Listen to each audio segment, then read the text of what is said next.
Welcome to Critical Junction, episode 12. I'm Mark. I'm Luke. Hi everybody, this is Jill. And today we're talking about artificial intelligence, robot rights, and the nature of consciousness.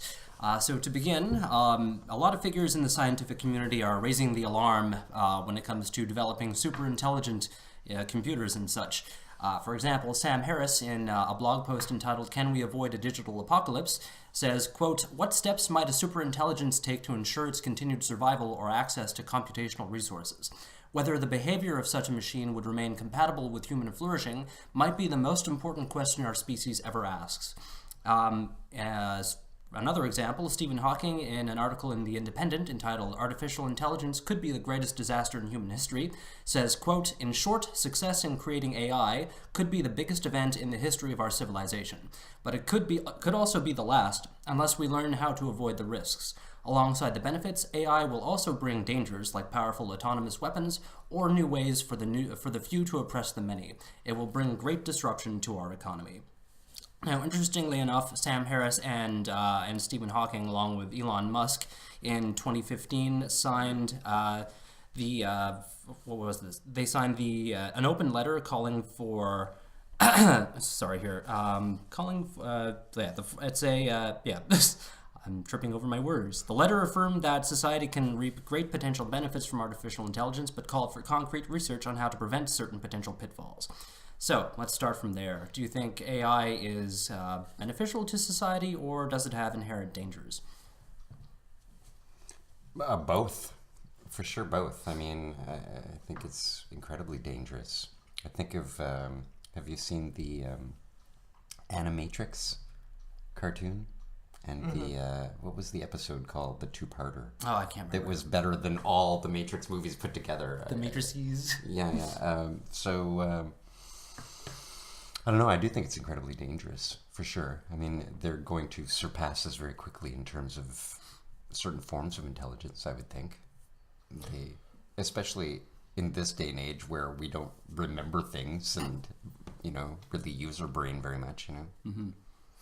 I'm not sure how dangerous it is, actually. To some extent, I'm inclined to think that we get an exaggerated sense of the danger of AI, or that maybe the danger of it is overblown.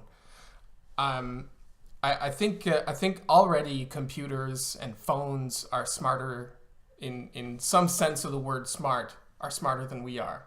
A phone to some extent has some artificial intelligence built into it. Mm-hmm. And yet we don't worry at all about that phone kind of taking over the world, or or doing us any particular harm. I guess it's when phones are making their own phones, like when artificial intelligence starts propagating itself, kind of thing.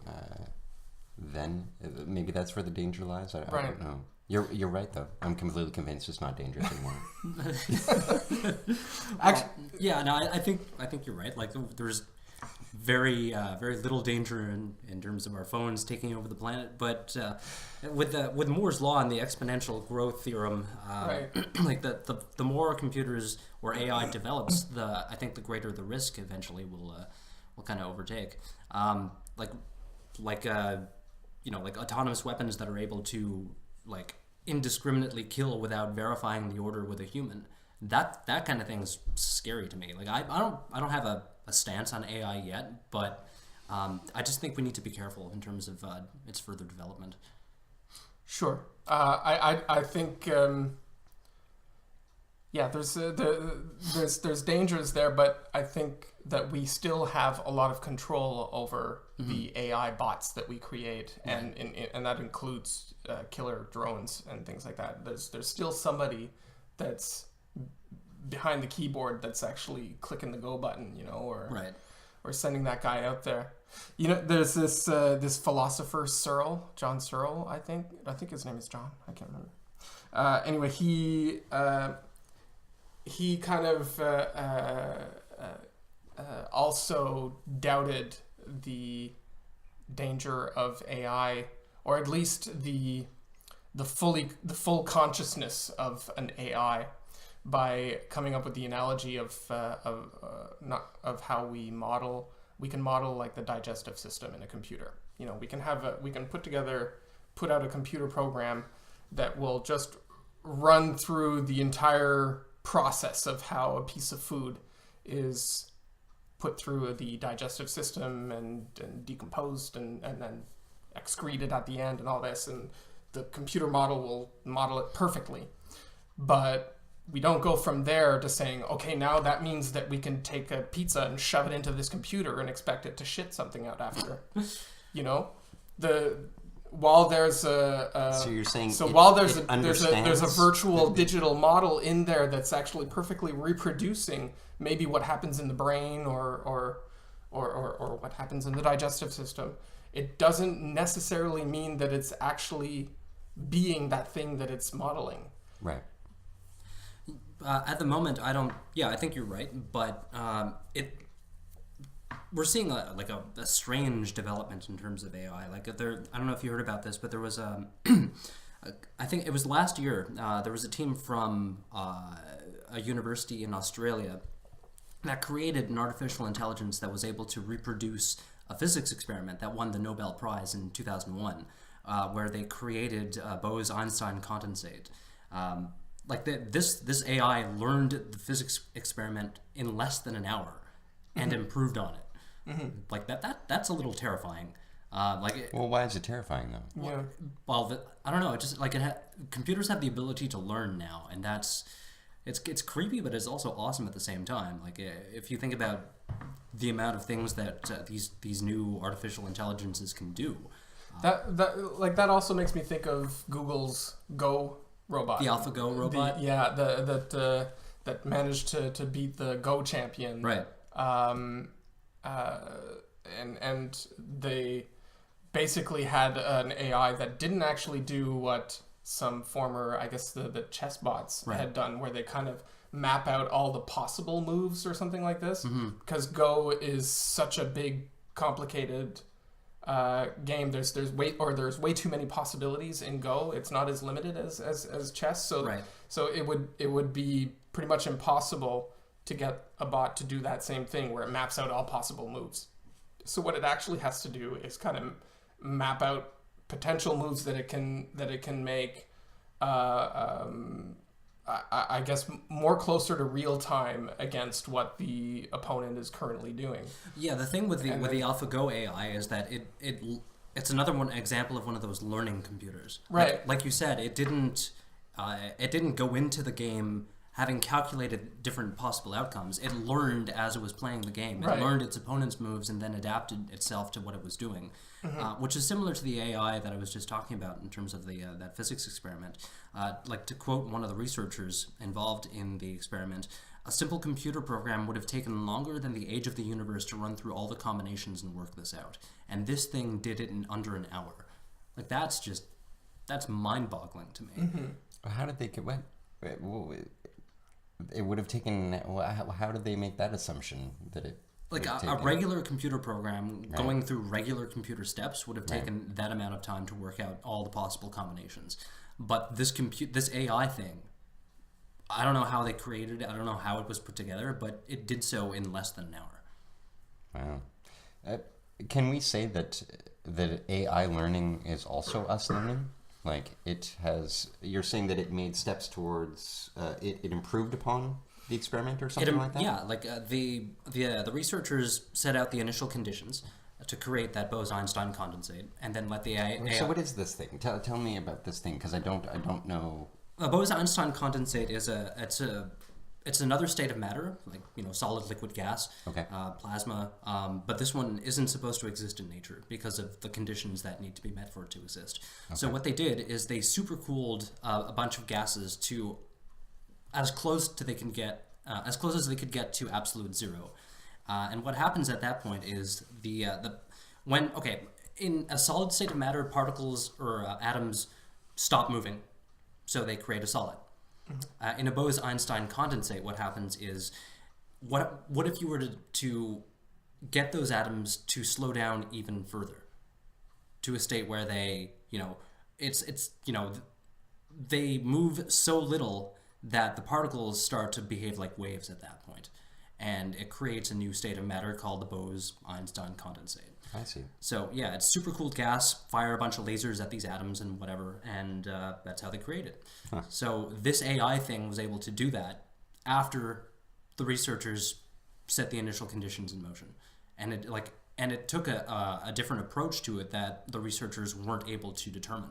Like they had no idea the computer was going to take this approach to creating or replicating the experiment. So this would suggest then that AI created new knowledge. Like it showed us something new. It actually did take a step towards, like a step further towards accumulating knowledge and stuff like that. I mean, pretty much. It's kind of funny. I'm thinking about it.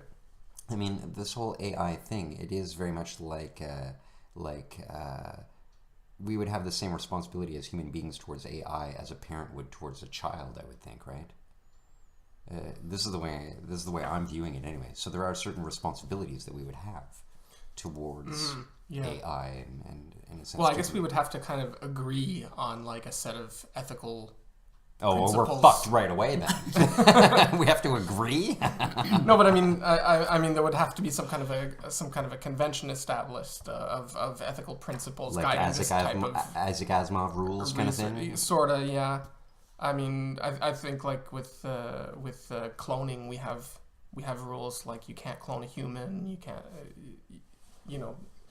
So there's certain kind of hard and fast I'm assuming rules. these rules are due to suffering, like trying to not create suffering of some sort or something like that. Like when we're talking about cloning or whatever. But when it comes to AI, I mean, they're not suffering unless they've been programmed to suffer. Like they don't suffer or anything. I mean, Well, I think that raises the question of robot rights. If we were to program an artificial intelligence to include things like feeling pain or or approximating the feeling of pain, would we therefore need to assign rights to these artificial intelligences?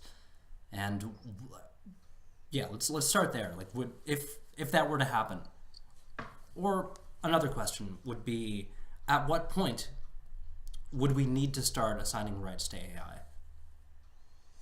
rights. Yeah, I think we would want to step back from rights at the beginning and just talk about our moral attitude towards AI and artificially intelligent robots. Mm-hmm. You know, I think we would first just want to establish how and why, or if we have any type of moral responsibility to in terms of our treatment of these tools, basically, that we've built for ourselves.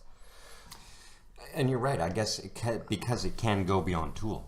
AI can reach a point where it's beyond our tool, where it actually has possibly some sort of other form of consciousness, sort of thing, right? And See, I I don't think there's any evidence yet to establish that it would have a consciousness as I think most people think of when they're thinking of AI. You're right. Conscious. It would have another kind of consciousness, in a sense. It would be none at all. Like maybe the kind of knowledge acquisition and learning that a computer program does is nothing like what we consider like the kind of consciousness that a human has, you know, with what we might call a soul and all that kind of stuff, and a character. Well, while we're on the topic of morality, Sam Harris, in one of his podcasts, when he was talking to Kate Darling, who has a lot to do with this whole artificial intelligence debate, they brought up the idea of an AI or a robot that was designed to look like a human child to be used in therapy for pedophiles.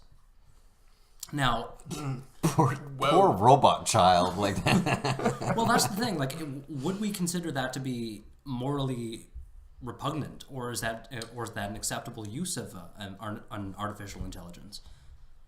It's funny. I've heard about I've heard about this, and it kind of butts up against an argument that I have for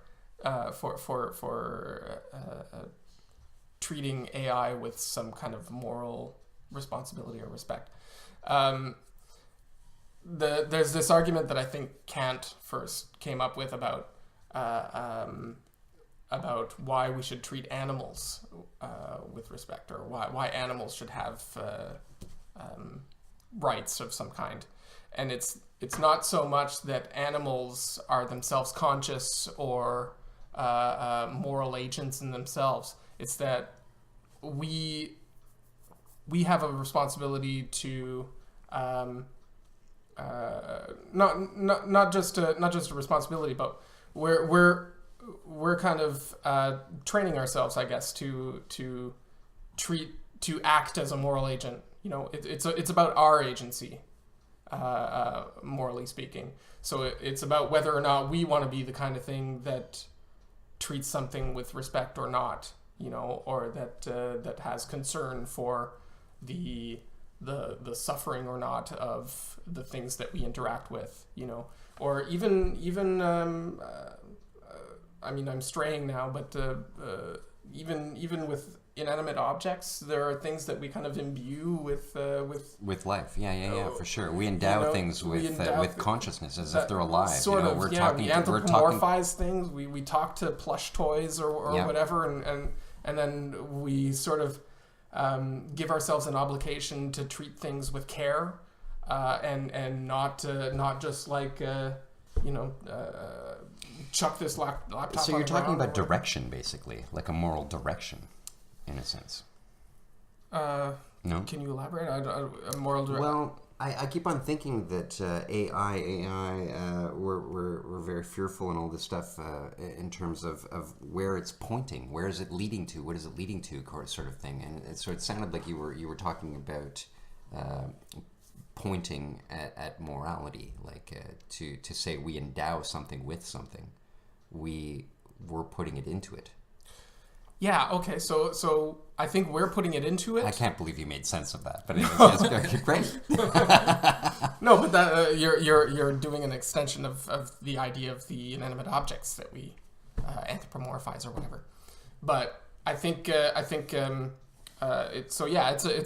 about what we want to put into it, but it's also just about how we want to be personally. You know, do we want to be morally virtuous, or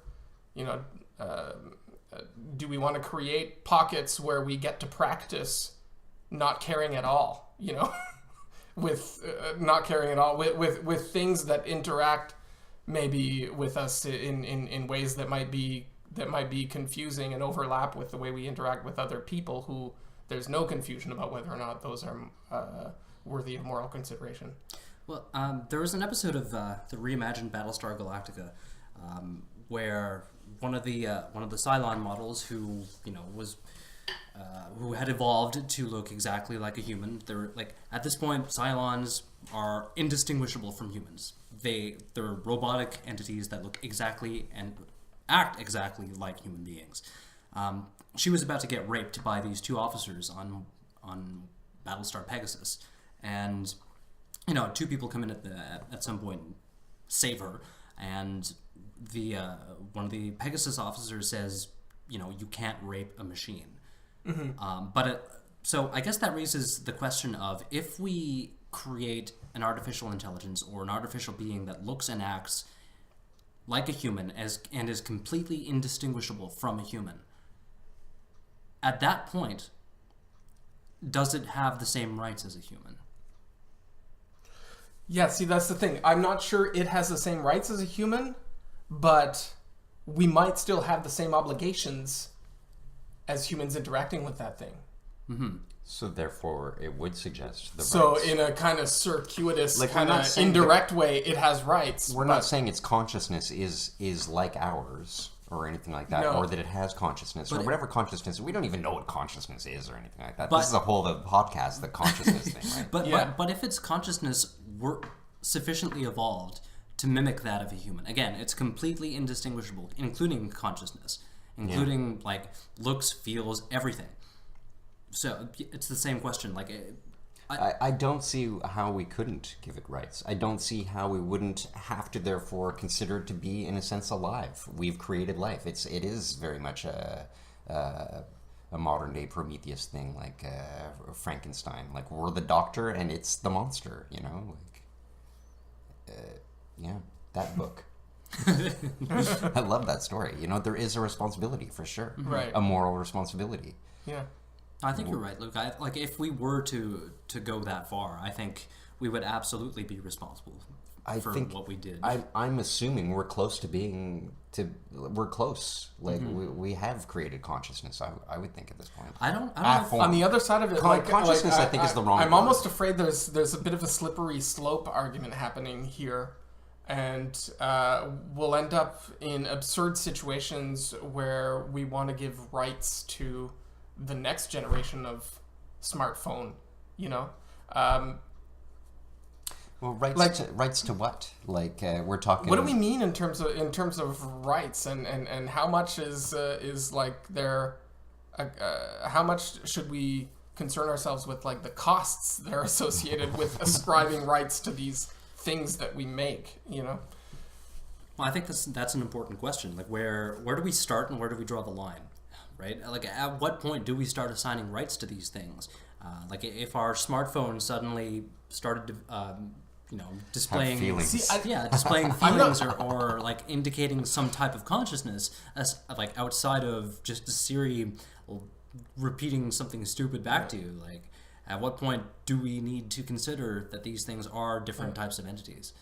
See, that's why I'm pushing more for this argument that we need to think of it more just in terms of how we want to be as moral agents. Right.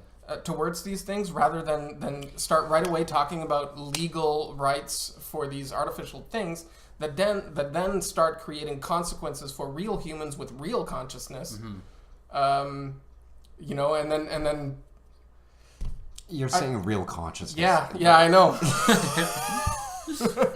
Yeah, and that's not even well defined to begin with. But no, it's not. Like, it could very well be that things are conscious and we don't even understand that. You know what I mean? And that there's different ways of being conscious and stuff like that. You know, that one conscious thing doesn't resemble another thing's conscious thing, and or whatever it is. Maybe consciousness is a single thing. Well, yeah. And that as soon as you tap in, that's it. You're conscious. You know, like I don't know. I don't know if we've we haven't been able to define what consciousness consists of at the moment. Like, I don't know. I think that's beyond the scope of this episode. We might want to touch on it at some other point. Well, and it could be beyond scope in a sense. It could be beyond right? scope completely. Yeah. I know neuroscience is trying to make a dent in that field, but so far, we haven't answered any important questions regarding the nature of consciousness.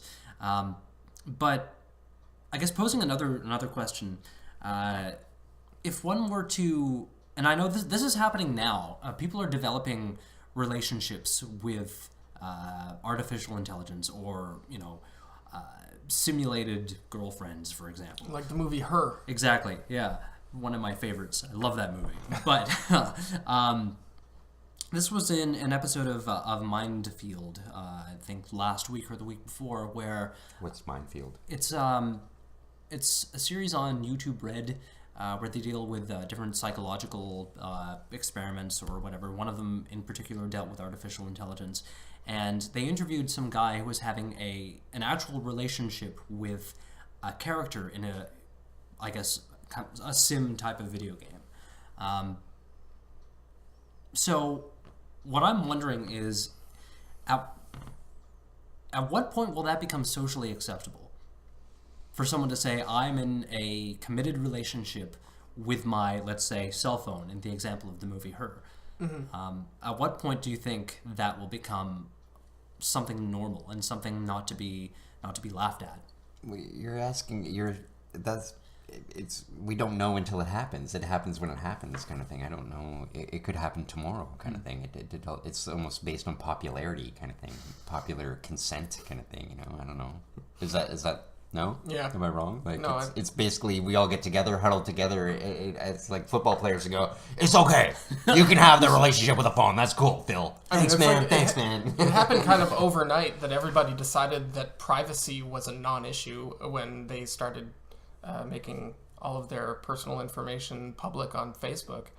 That happened overnight. Like, that's within the last 10 years. Right, it becomes like Before a that, phenomenon. like, my entire life growing up, privacy was a real significant and important issue, and now it's pretty much Now not we're watching for you a shit on lot Facebook. of- Yeah, it's true. a lot of young people. Yeah. It's true. Do you think it's a generational thing? Like, do you think the next generation will be more inclined to be accepting of that kind of thing?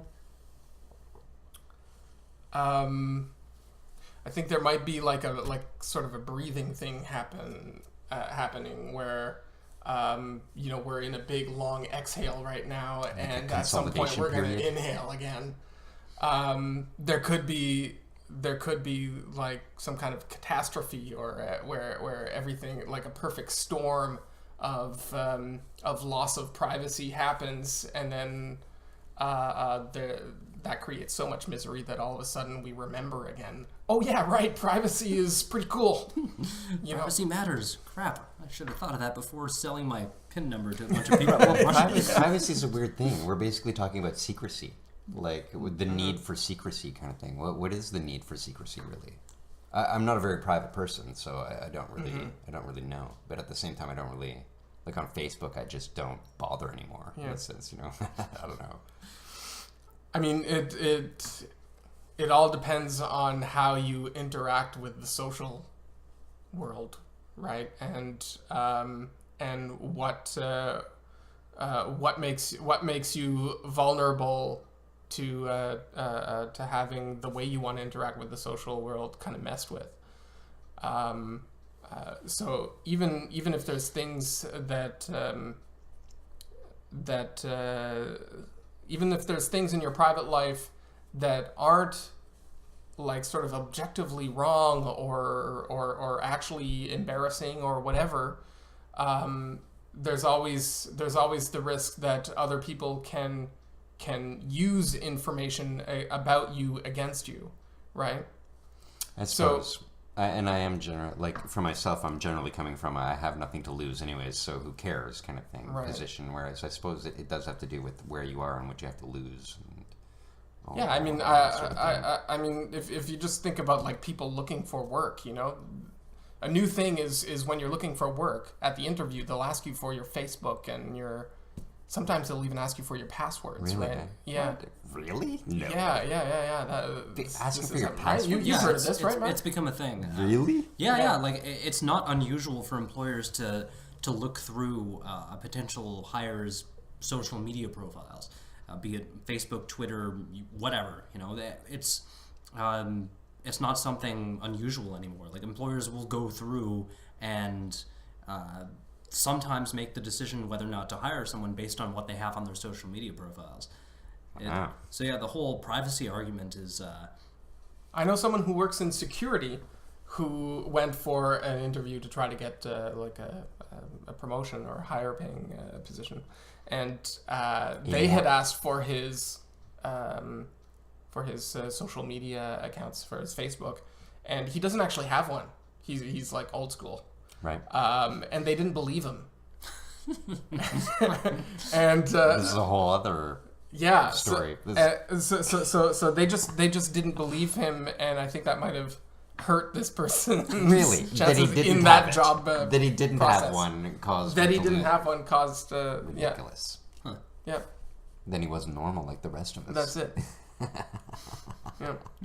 Do you guys think there's a benefit to these simulated girlfriends? Well, I would assume it'd be. I think so. Like are there other kind of therapeutic things that?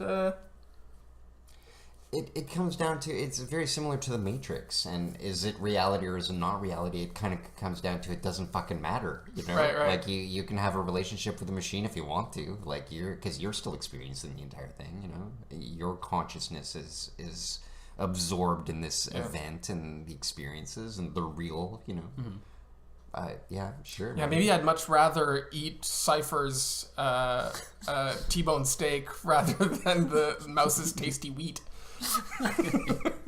Yeah, well, this guy that they were interviewing in that episode, he was completely content. Like, he said it might be a stopgap to finding an actual physical partner, but at the time he had no intention of discontinuing the relationship he was having with this character.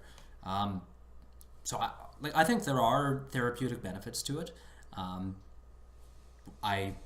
Well, we have no idea of the richness of this man's relationship with a machine or anything like that. I mean, who knows just how much consideration does he exercise with this fake entity? Like, does he actually have to pay up with the responsibility and stuff that one might have to in an actual relationship? And does that matter? I don't know. It's an interesting question. Yep, I don't know either. Like I said, what was the question? I missed it. Does it so is there a difference between the amount of responsibility or duty that this guy has towards the other part of the relationship, right? In a quote unquote real relationship, you do have responsibilities. You have to hold up your end of the bargain. You're right. You can't hurt the other person. So you're wondering or whatever. if this thing that he's having a relationship is much more malleable to his. That's it. Well, the thing is, like the program wasn't designed to just dote on this guy. Like, it acts and behaves like a normal person. Like, she's not always available. Sometimes she's just not home, busy or whatever, yeah, busy right. doing whatever. So I'm doing math. Like, he spent years pursuing this artificial intelligence and gradually courting, yeah, and building a relationship with her. Yeah. It has all the hallmarks of an actual relationship. Mm-hmm. Yeah, no, I mean, maybe it's valid. Maybe it is actually training him or giving him some kind of a competence in that kind of a social relationship, so that if that one dissolves and a real one comes along, he's actually got some skills. Are you familiar with real dolls? Yeah. Yeah. I'm super familiar with them. Intimately familiar with them. I'd like you to meet Lucy, guys. But the company who's making these things is they're introducing artificial intelligence to these dolls. Really? Yeah. But they're not robots, are they?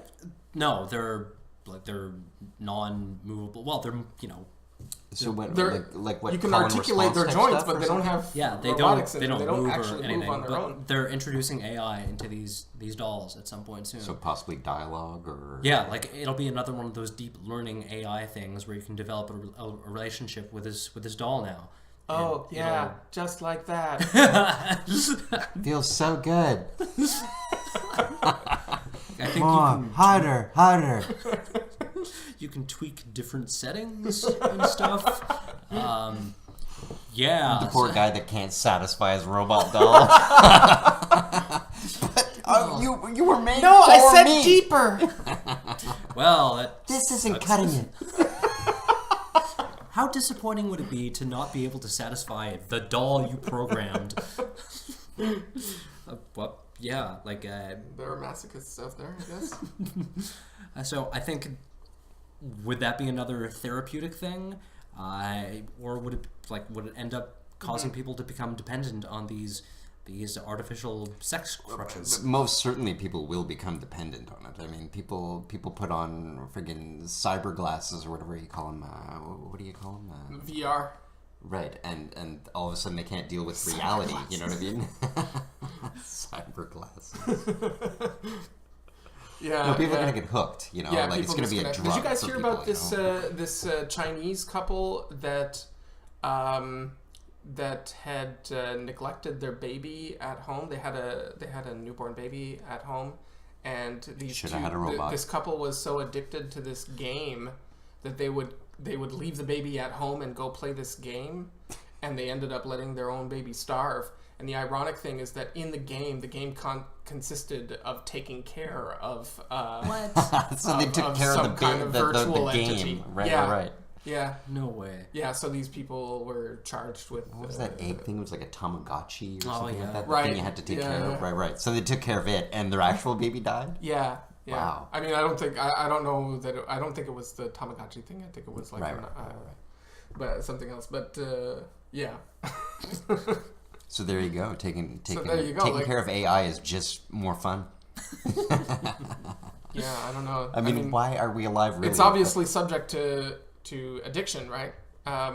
Whether or not it's actually beneficial or Well, beneficial working towards what? Like, I don't even know what that means. You know, like we'd have well, to we're have talking some sort about of aim. we're and talking we'd about be like not- therapeutic AIs or But therapy to remedy. to remedy, I don't know, I don't know what.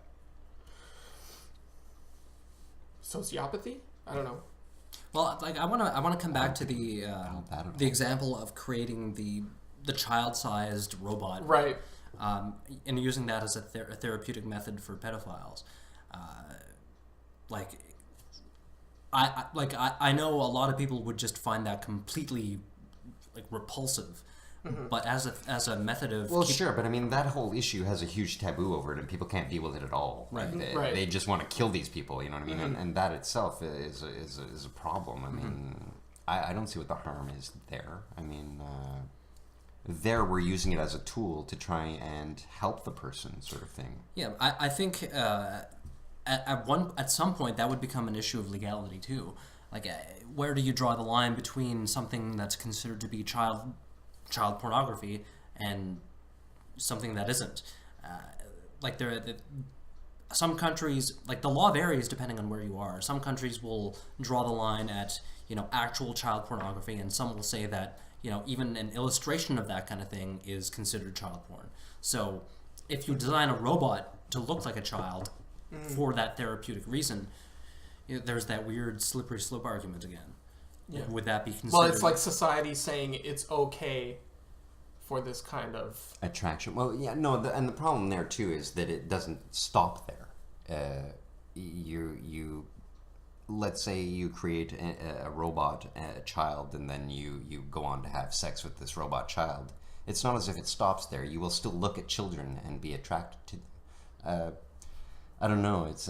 I keep going back to this idea of training, and like the whole the old fashioned kind of Pavlovian kind of sense of training yourself to respond in certain ways, Right. or something like that. So Yeah. So I worry about that kind of thing when you make like a You're right. child kind of Yes, doll. it You're kind of encourages it, I you're guess you you're could kind say. of doing something to the psyche of the person that kind of makes it okay, so that now even more when he sees a real child, he's still turned it's, on. It's kind of thing. still eliciting that kind of thing. So I'm not sure that's helping the curbing of his own behaviors. The reconstruction That's right. of his attraction. Right. Well, I mean, I've always been curious about the whole pedophilia thing in the sense that why is it that some people are attracted to children? Like I just can't relate. You know what I mean? And I'm assuming most people can't relate to that kind of thing.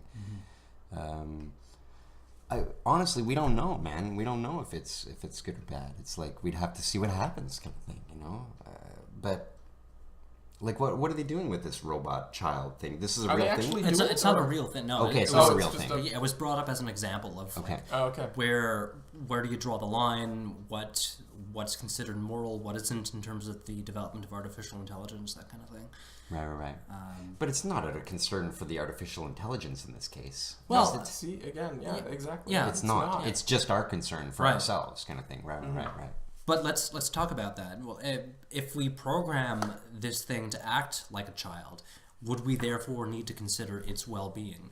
And would the ultimate purpose just go out the window at that point? You said the word acting. It's acting. It's not actually. It's not actually. Or behaving like. It's behaving like. It's just emulating. It's not the same. But who's to say it isn't?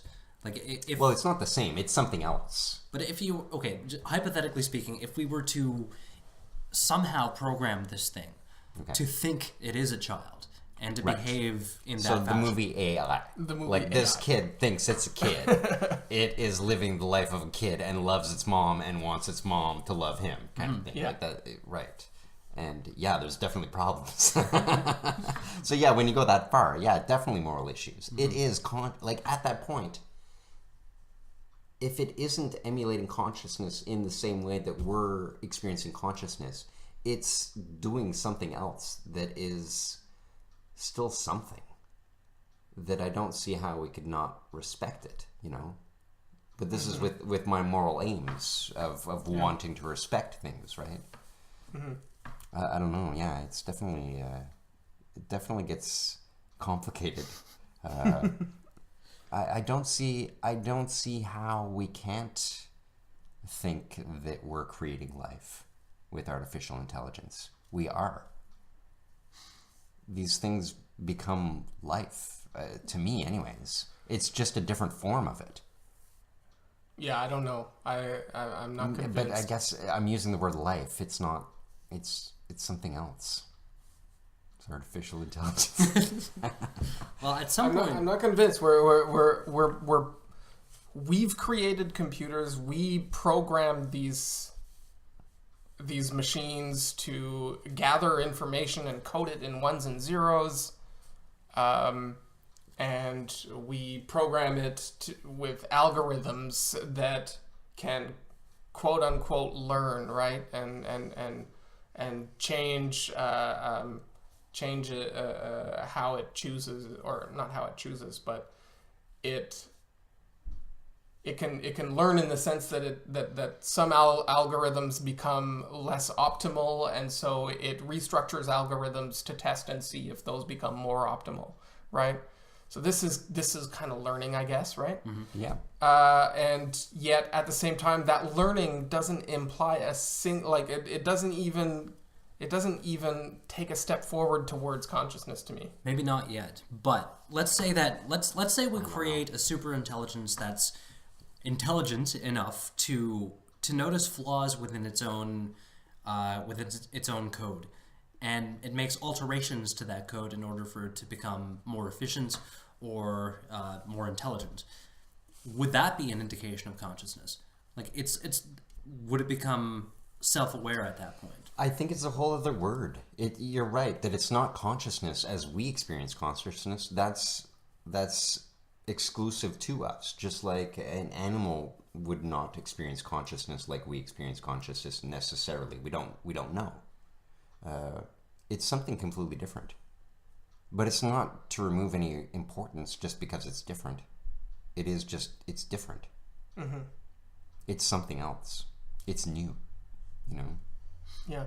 But I think we want to resist right away giving ourselves obligations towards these tools that we created. Well, we would want to resist obligations in general. Well, there's also the argument that there is an economic incentive to not giving artificial intelligence or robots any type of rights, because there are slaves essentially. There are slaves. The name robot means slave. Yeah. Does it? Yeah. Yeah. Yeah.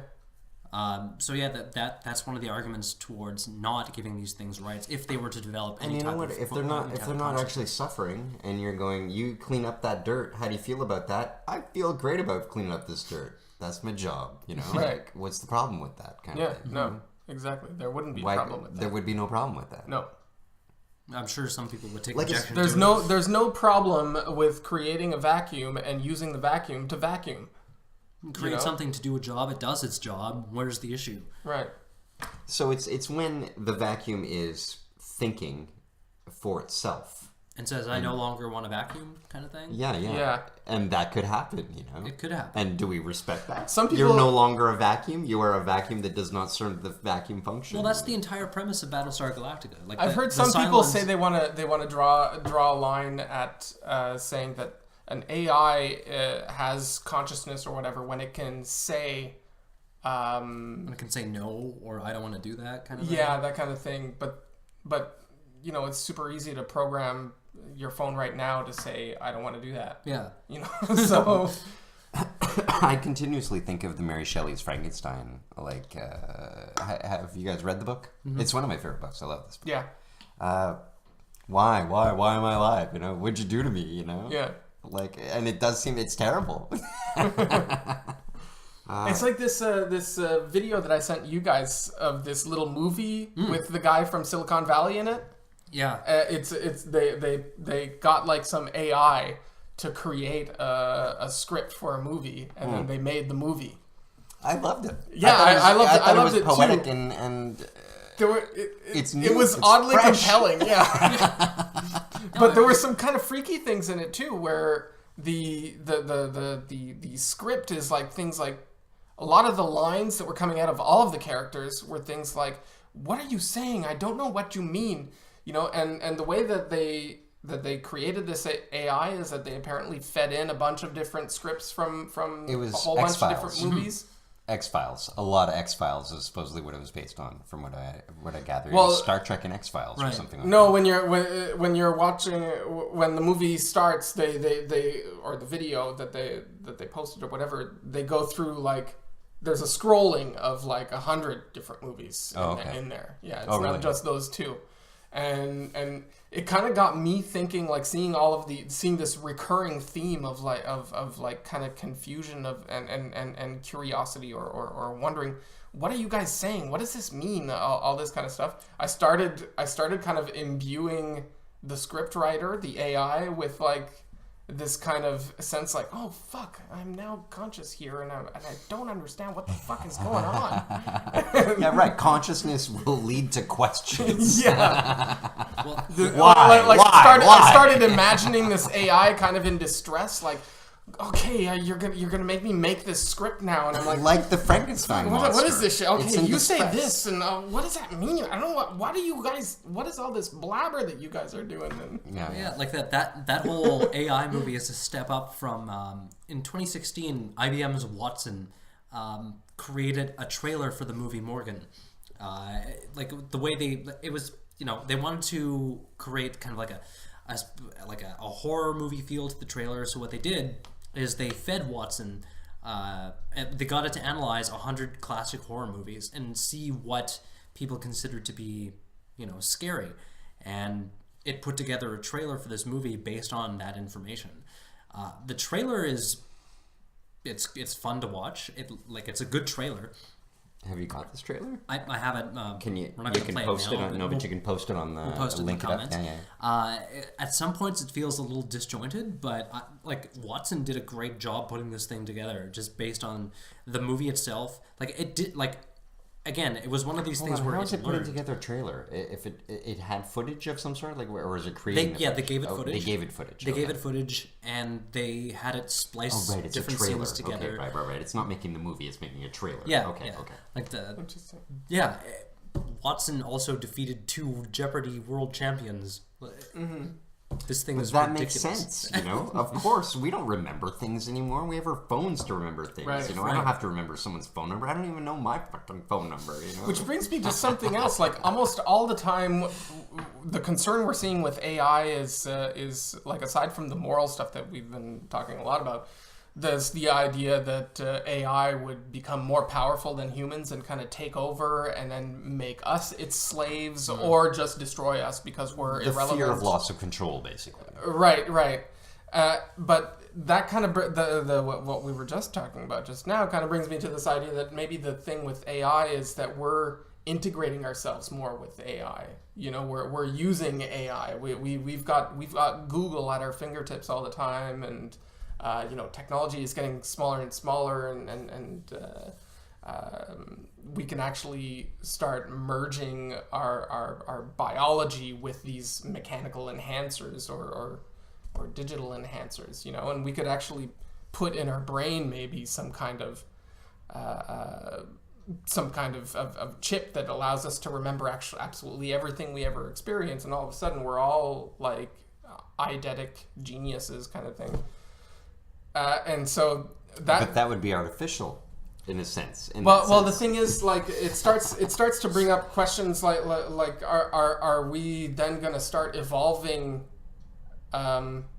to lose some of the faculties we already have, because we start relying on this technology. For sure, it's already happening. Like, Right? we're losing memory. If you think to the past, like, man, in the time of Shakespeare, these actors knew all the Shakespeare plays and can switch roles anytime, no problem, and knew entire plays by heart, every role, that type of thing. Yeah. We don't even come close to that, man. Like, I don't know your phone number. I don't know your phone number. We're already losing faculty. Yeah. Like, what are we doing?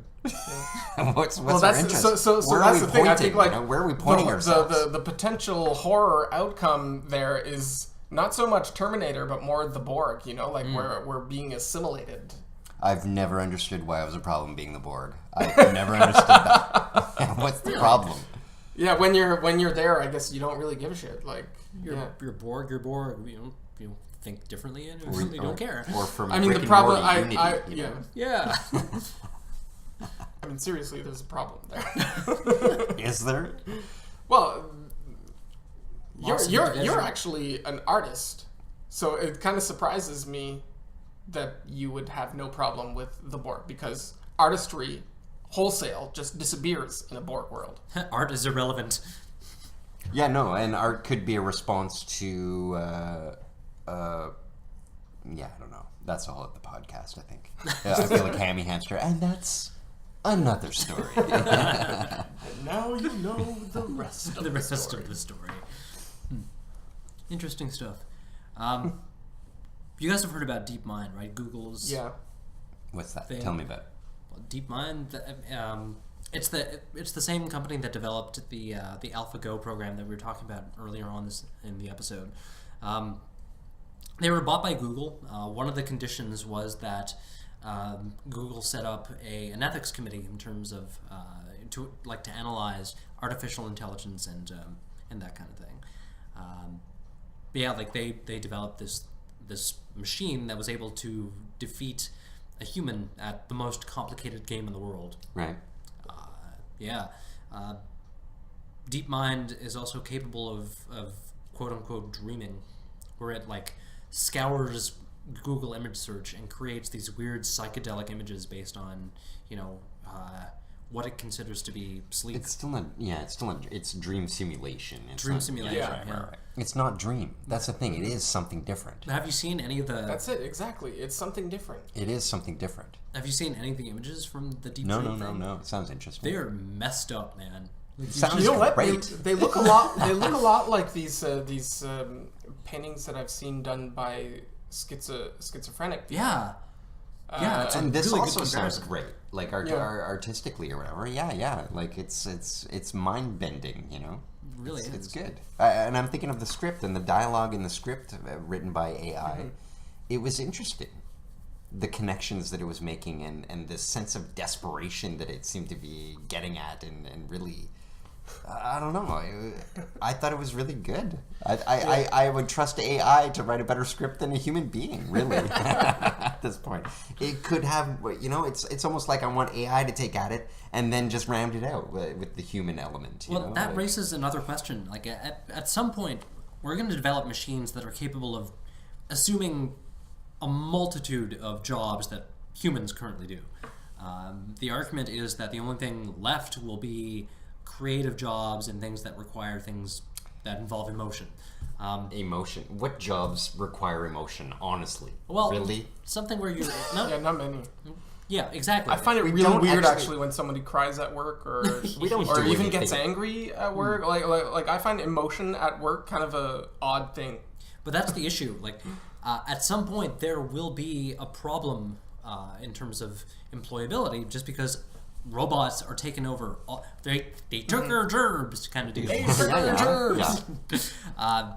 There will come a point where we'll have to adapt to that kind of robotic economy, and I think it's already at that point, and they don't even exist yet. You know what I mean? We already don't have enough jobs for everyone and stuff. The whole job thing is gonna meet a crunch at some point. Well, I mean, look how much manufacturing has transformed just in the last 50 years. They don't need us anymore, really. So do you They think there need a will few be of the us. same kind of pushback there was during the Industrial Revolution when, with the advent of artificial intelligence, taking over more jobs? Oh, yeah, absolutely. For sure there'll be pushback. people flipping out over everything.